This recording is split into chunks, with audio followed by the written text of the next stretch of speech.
As the owner of Renaissance, I love. And the CEO and the BEO and the DEO and the এই যুদ্ধদেরকে আমরা সবাই 1 minute হাততালি দিয়ে অভিবাদন জানাবো। 1 মিনিট হাততালি করে বাংলাদেশ সবথেকে বড় হাততালি হবে।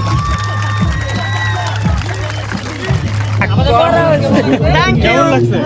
পুরোটাই দেখছো? এটা হচ্ছে আমার ভালো As a choreographer, I love them. I love them. and as a dance director I feel so proud, you know, and তো এটা এত ক্রেজ হবে লাইক মানে কি বলবো outstanding. That was good. We enjoyed it. অনেক সুন্দর, fantastic. First of all, slay. Second of all, Double slay. double slay. Yeah. Third of all, Triple slay. bhai, একটু chill out লাগবে. Fourth of all, slay.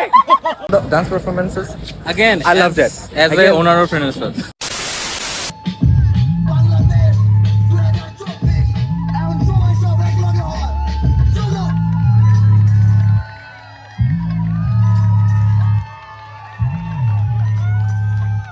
যে আপনারা আজকে যে অনুষ্ঠান এখানে করছেন এটা একটা সূচনা মাত্র।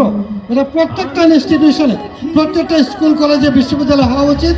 তার মাধ্যমেই তরুণরাই বার্তা দেবে মুক্তি কাহাকে বলে, নতুন বাংলাদেশ কেমন হবে, সকল দল সকল মত সকল জাতিসত্তার সমন্বয়ে নতুন বাংলাদেশকে আমরা বিশ্ব মঞ্চে নিয়ে যাব নতুন আঙ্গিকে। সবাইকে ধন্যবাদ।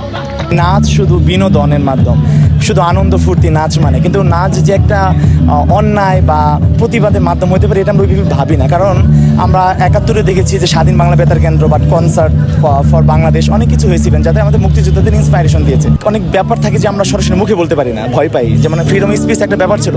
তো সেই জিনিসটা কিন্তু যেমন থিয়েটার অভিনয়ের মাধ্যমে বলা যায় এবং সবচেয়ে বেশি বলা যায় নাচের মাধ্যমে। আমার একটা মনের ক্ষোভ বা মনের একটা কথা যেটা আমি বলতে পারবো না, আমি আমার ড্যান্সের মাধ্যমে বলতে পারবো। ধন্যবাদ সবাইকে। আমি বাংলাদেশকে ভালোবাসি, আমি আপনাদেরকে ভালোবাসি। আমি আপনাদের প্রতি, আপনাদের চরণে আমি আমার শ্রদ্ধা নিবেদন করি। ধন্যবাদ।